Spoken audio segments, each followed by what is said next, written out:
नमस्कार किसान भाइयों, स्वागत है आप सभी का फिर से हमारे एक और नए वीडियो में। किसान भाइयों, आज का हमारा वीडियो छोटे और मध्यम वर्ग के किसानों के लिए बहुत ही खास होने वाला है। जिन लोगों के पास खेती करने के लिए पर्याप्त बजट नहीं होता और कम समय में प्रॉफिट कमाना बहुत ही जरूरी होता है।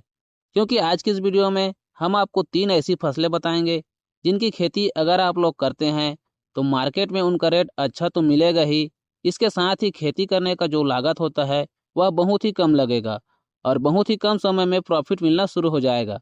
तो वह 3 फसलें कौन सी है, उनकी खेती आप लोग किस तरीके से करेंगे, किन बातों का ध्यान रखना है और उनका रेट आप लोगों को बेहतर क्यों मिलेगा, यह सारी जानकारी आज के इस वीडियो में हम आपको देने वाले हैं। तो इसके लिए आप इस वीडियो को पूरा लास्ट तक जरूर देखें और अभी तक आपने हमारे चैनल को सब्सक्राइब नहीं किया है तो चैनल को सब्सक्राइब कर बेल आइकन को प्रेस जरूर कर दें, जिससे आप लोगों को खेती बाड़ी से संबंधित सही और सटीक जानकारी समय समय पर मिलता रहे। देखिए, सबसे पहले हम 3 फसलों का नाम आप लोगों को बताते हैं और वह 3 फसलें हैं पालक, मेथी और धनिया। जी हाँ किसान भाइयों, पालक, मेथी और धनिया ठंड के समय में उगाई जाने वाली फसलें हैं। ठंड के दिनों में इन फसलों पर ताबड़तोड़ उत्पादन देखने को मिलता है और बहुत ही आसानी से इनकी खेती कम लागत से किया जा सकता है, क्योंकि इन फसलों की खेती के लिए ज़्यादा और गहरी जुताई की जरूरत नहीं पड़ता। हल्की जुताई से अच्छा उत्पादन किया जा सकता है। खाद, पानी और स्प्रे बहुत ही कम लगता है और ना ही इन फसलों पर कोई गंभीर समस्या देखने को मिलता है, जिस वजह से लागत बहुत ही कम लगता है और मात्र 30 दिनों में यह तीनों फसलें तैयार हो जाता है। बाजार भाव की बात करें तो पालक, मेथी और धनिया का डिमांड बाजार में हमेशा बना रहता है, जिससे अच्छे दामों पर बहुत ही आसानी से बिक जाता है। क्योंकि इन फसलों को बड़े किसान, जिनका बड़ा बड़ा फार्म रहता है, वो किसान ज़्यादातर इनकी खेती नहीं करते, जिस वजह से मार्केट में इसका रेट बहुत ही अच्छा बना रहता है। किसान भाइयों, तीनों ही फसलों की जो खेती होती है उसमें एक ही तरीका अपनाया जाता है, लेकिन अच्छे उत्पादन के लिए भूमि, मिट्टी, बीज, खाद, स्प्रे की सही जानकारी रहना बहुत ही आवश्यक है। और मेथी की फसल की बात करें तो मेथी की 2 तरह की वैरायटियां, जिसमें एक लोकल और छोटे दाने वाली मेथी और दूसरा हाइब्रिड किस्म की मोटे दाने वाली, जिसे हम लोग मेथा कहते हैं। और ये 2 ही वैरायटियां हमें देखने को मिलता है, जिसमें मोटे दाने वाले हाइब्रिड बीज में पैदावार बहुत ही अच्छा देखने को मिलता है, क्योंकि इनकी पत्तियां बड़ी बड़ी और कल्ले मोटे होते हैं, जिससे उपज ज़्यादा मिलता है। मिट्टी की बात करें तो किसान भाइयों, मेथी की फसल में हल्की बलुई मिट्टी, जिसमें जल निकास की उचित व्यवस्था हो, बहुत ही उपयुक्त रहता है। खेत को 2 से 3 बार हल्की जुताई कर मिट्टी को बारीक और भुरभुरा बना लेना चाहिए और अच्छे से सुखाकर छोटी छोटी क्यारों पर छिड़काव विधि से मेथी की बुआई करना चाहिए। सिंचाई की बात करें तो किसान भाइयों, मेथी की फसल में 8 दिनों के अंतराल पर या फिर ज़रूरत पड़ने पर ही सिंचाई करना चाहिए। इसमें अत्यधिक सिंचाई नहीं करना चाहिए। 1 एकड़ में मेथी की खेती के लिए बीज की मात्रा की बात करें तो यह उसके हार्वेस्टिंग पर डिपेंड करता है, क्योंकि बहुत से किसान भाई मेथी को कटाई विधि से हार्वेस्ट करते हैं और कई लोग जड़ से हार्वेस्ट करते हैं।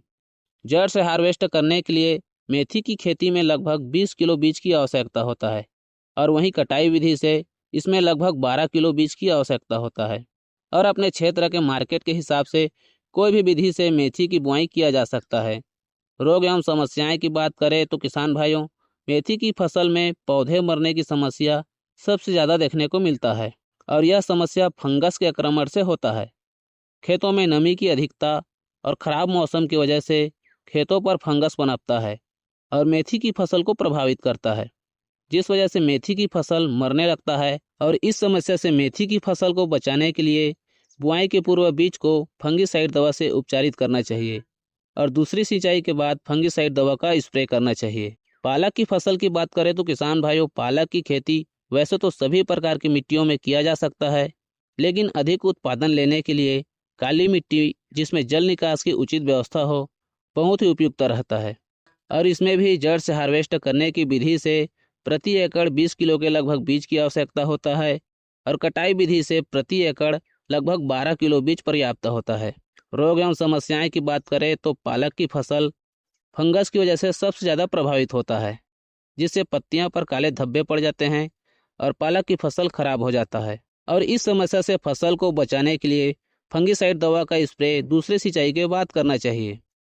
किसान भाइयों, पत्ती धनिया की खेती के लिए सही वैरायटी का चयन करना बहुत ही महत्वपूर्ण होता है, क्योंकि पत्ती धनिया का काफ़ी सारी वैरायटियाँ आती है, जिसमें फास्ट धनिया यानी कि 30 दिनों में तैयार होने वाली धनिया की वैरायटी बहुत ही अच्छा रहता है, जिससे हमें कम समय में अच्छा उत्पादन देखने को मिलता है। और बीजों की जल्दी से जर्मिनेट होने की वजह से इसमें खरपतवार की समस्या भी बहुत ही कम आता है। मिट्टी की बात करें तो पत्ती धनिया की खेती सभी प्रकार की मिट्टियों में किया जा सकता है, और इस समय जनवरी में पत्ती धनिया की खेती करने से कोई भी इसमें रोग एवं समस्याएं देखने को नहीं मिलता और उत्पादन ताबड़तोड़ होता है।